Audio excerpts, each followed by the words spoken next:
Hey guys, welcome to Cherry with me vlog. ಬನ್ನಿ ಇವತ್ತಿನ ವ್ಲಾಗನ್ನು start ಮಾಡೋಣ. ಸೊ ನಾನು ಇಲ್ಲಿ ನನ್ನ ಮಾರ್ನಿಂಗ್ ರುಟೀನ್ ಏನಿರುತ್ತೆ ಎಲ್ಲನೂ ಮುಗಿಸ್ಕೊಂಡು ಒಂದು 7 ಗಂಟೆ ಹಿಂಗೆ ನನ್ನ ಮಗಳಿಗೆ ಏನಾದರೂ ಸ್ನ್ಯಾಕ್ಸ್ ಮಾಡೋಣ ಅಂತ ಹೇಳ್ಬಿಟ್ಟು ಮಾಡ್ತಾಯಿದ್ದೀನಿ. ಸೊ ಅವಳಿಗೂ ಡೈಲಿ ಫ್ರೂಟ್ಸು ಇದೆಲ್ಲ ಕೊಡೋದ್ರಿಂದ ಅವಳು ಕೇಳ್ತಾಳೆ, ಅಮ್ಮ ನಂಗೆ ಅದು ಮಾಡಿಕೊಡು ಇದು ಮಾಡಿಕೊಡು. ಬೇರೆ ಮಕ್ಕಳೆಲ್ಲ ಚಾಕ್ಲೇಟು ತಂದಿದ್ರು, ಬಿಸ್ಕೆಟು ಕೇಕ್ ಈ ರೀತಿ ಎಲ್ಲ ತೊಗೊಂಬಂದಿದ್ರು, ಅದು ನಂಗೆ ಕೊಡು ಮಾಡಿಕೊಡು ಅಂತ ಎಲ್ಲ ಕೇಳ್ತಾಳೆ. ಸೊ ನಾನು ಅದನ್ನೆಲ್ಲ ಅವರು ಬೇಕ್ರಿಯಿಂದ ತೊಗೊಂಬಂದೆಲ್ಲ ಕೊಟ್ಟಿರ್ತಾರೆ, ಬೇಡ ಅಂತ ಹೇಳ್ಬಿಟ್ಟು ಈ ರೀತಿ ಮನೆಯಲ್ಲೇ ಒಂದೊಂದು ದಿನ ಮೊಳಕೆ ಕಟ್ಟಿದ ಕಾಳು, ಹಾಗೆ ಒಂದೊಂದು ದಿನ ಹಣ್ಣು, ಒಂದೊಂದು ದಿನ ಡ್ರೈ ಫ್ರೂಟ್ಸು, ಹಾಗೆ ಒಂದೊಂದು ದಿನ ಆಲೂಗೆಡ್ಡೆ ಅಥವಾ ಏನಾದ್ರೂ ಮನೆಯಲ್ಲಿ ರೆಸಿಪಿನೇ ಮಾಡಿಬಿಟ್ಟು ಕೊಟ್ಟು ಕಳ್ಸೋಣ ಅಂತ ಹೇಳ್ಬಿಟ್ಟು ಡೈಲಿ ಒಂದೊಂದು ರೆಸಿಪಿನ ಮಾಡ್ತಾಯಿದ್ದೀನಿ. ಹಾಗೆ ನಾನು ಇವತ್ತು ಇವಳಿಗೆ ಆಲೂಗೆಡ್ಡೆ ಫ್ರೈ ಮಾಡ್ತಾಯಿದ್ದೀನಿ. ಸೊ ಈ ರೀತಿ ಸಣ್ಣದಾಗಿ ಉದ್ದಕ್ಕೆ ಹೆಚ್ಕೊಂಡು ಸ್ವಲ್ಪ ಉಪ್ಪು ಹಾಕ್ಕೊಂಡು ಒಂದು 10 ನಿಮಿಷ ನೆನೆ ಹಾಕಿ ಇಡ್ತಾಯಿದ್ದೀನಿ. ಸೊ ನೆಂದೆಲ್ಲ ಆದಮೇಲೆ ಅದನ್ನು ಸೋಸಿ ಇಟ್ಕೊಬೇಕಾಗತ್ತೆ. ಸೋಸಿ ಇಟ್ಕೊಂಡು ಚೆನ್ನಾಗಿ ಒಂದು ಎಣ್ಣೆ ಕಾದ್ಮೇಲೆ ಫ್ರೈ ಮಾಡ್ಕೊಬೇಕಾಗತ್ತೆ, ಚೆನ್ನಾಗಿ ಫ್ರೈ ಮಾಡ್ಕೊಬೇಕು.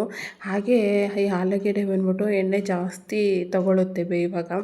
ಸೊ ಏನೂ ಮಾಡೋಕ್ಕಾಗಲ್ಲ, ಸ್ವಲ್ಪ ಎಣ್ಣೆ ಜಾಸ್ತಿ ಅಂದಾಗ ನಾರ್ಮಲ್ ಒಂದು ಪೇಪರ್ನಲ್ಲಿ ಹಾಕಿ ಎಣ್ಣೆ ಹೋಗೋ ಥರ ನಾವು ಮಾಡಬೇಕಾಗತ್ತೆ. ನೀವು ಕೂಡ ಇದೇ ರೀತಿ ಹೆಲ್ತಿಯಾಗಿರೋಂತಹ ರೆಸಿಪಿನ ಟ್ರೈ ಮಾಡಿ ಮಾಡಿಕೊಡ್ತಾಯಿರಿ ಮಕ್ಕಳಿಗೆ. ಆದಷ್ಟು ಬೇಕ್ರಿನಲ್ಲಿ ತಿಂಡಿಗಳನ್ನ ತೊಗೊಬಂದು ಕೊಡೋದನ್ನೆಲ್ಲ ತಪ್ಪಿಸಿ, ಯಾವ್ಯಾವ ಎಣ್ಣೆಯಲ್ಲಿ ಮಾಡಿರ್ತಾರೋ ಏನೋ ಅಲ್ವಾ. ಸೊ ನಮ್ಮ ಮನೆಯಲ್ಲಿ ನಾವು ಒಂದು ಅರ್ಧ ಗಂಟೆ ಫ್ರೀ ಮಾಡಿಕೊಂಡು ನಮ್ಮ ಮಕ್ಕಳಿಗೆ ಮಾಡಿಕೊಟ್ರೆ ಅವ್ರಿಗೂ ಒಳ್ಳೆಯದು, ನಮಗೂ ಒಳ್ಳೆಯದು ಅಂತ ಅಷ್ಟೇ. ಹಾಗೆ ಇದನ್ನೆಲ್ಲ ನಾನು ಮುಂಚೆ ಮಾಡ್ತಾನೆ ಇರ್ತೀನಿ ಯಾವಾಗಲಾದ್ರೂ. ಸೊ ಈ ರೀತಿ ಮಾಡೋದ್ರ ಬದಲು ಇನ್ನೊಂದು ಬೇಯಿಸ್ಕೊಂಡು ಸ್ಮ್ಯಾಶ್ ಮಾಡಿ ಅದಕ್ಕೆ ಬ್ರೆಡ್ ಏನಿರುತ್ತೆ ಅದನ್ನೆಲ್ಲ ಮಿಕ್ಸ್ ಮಾಡಿ ಒಂದು ಮಸಾಲೆ ಎಲ್ಲ ಮಿಕ್ಸ್ ಮಾಡಿಬಿಟ್ಟು ಮಾಡ್ಬೋದು, ಅದು ಕೂಡ ಸಖತ್ತಾಗಿರುತ್ತೆ ಟೇಸ್ಟು.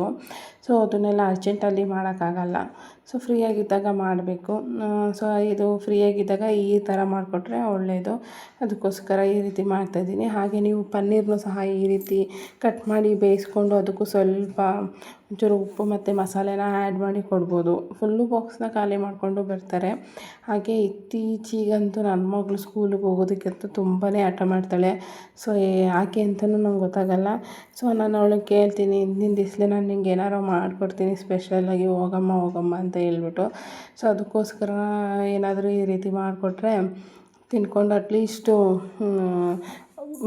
ಏನು ಅಂದರೆ ಅವಳು ನಮ್ಮಮ್ಮ ನಾನು ಏನು ಕೇಳಿಸ್ತೀನಿ ಅದನ್ನೆಲ್ಲ ಕೊಡಿಸ್ತಾಳಲ್ವ ಅನ್ನೋ ಕಾರಣಕ್ಕೋಸ್ಕರಾದ್ರೂ ಈ ರೀತಿ ಮಾಡ್ತೀನಿ. ಸೊ ಅದಾದಮೇಲೆ ನಾನು ಬೇಯಿಸ್ಕೊಂಡಾದಮೇಲೆ ಎಲ್ಲ ಎಣ್ಣೆಯಲ್ಲಿ ಕರೆದಾದ್ಮೇಲೆ ಸ್ವಲ್ಪ ಆಯಿಲ್ನೆಲ್ಲ ತೆಗೆದು ಮತ್ತೆ ಇದರಲ್ಲಿ ಫ್ರೈ ಮಾಡ್ತಾಯಿದ್ದೀನಿ. ಒಂದು ಚಪಾತಿ ಅಥವಾ ದೋಸೆ ಮಾಡೋ ಇದರಲ್ಲಿ ಸ್ವಲ್ಪ ನಾರ್ಮಲ್ ಸಾಂಬಾರು ಪೌಡರು ಅದನ್ನು ಮಿಕ್ಸ್ ಮಾಡಿಕೊಂಡು ಸ್ವಲ್ಪ ಉಪ್ಪು ಹಾಕಿ ಫ್ರೈ ಮಾಡ್ತಾಯಿದ್ದೀನಿ.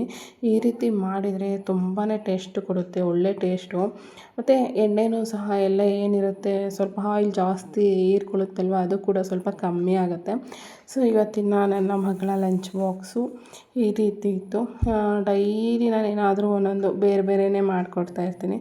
ಸೊ ಇವತ್ತು ಪಲಾವ್ ಜೊತೆ ಈ ರೀತಿ ಆಲೂಗೆಡ್ಡೆನ ಬೇಯಿಸಿ ಮಾಡಿಕೊಟ್ಟಿದ್ದೆ. ಸೊ ಇದಾಗಿತ್ತು ಇವತ್ತಿನ ವ್ಲಾಗು.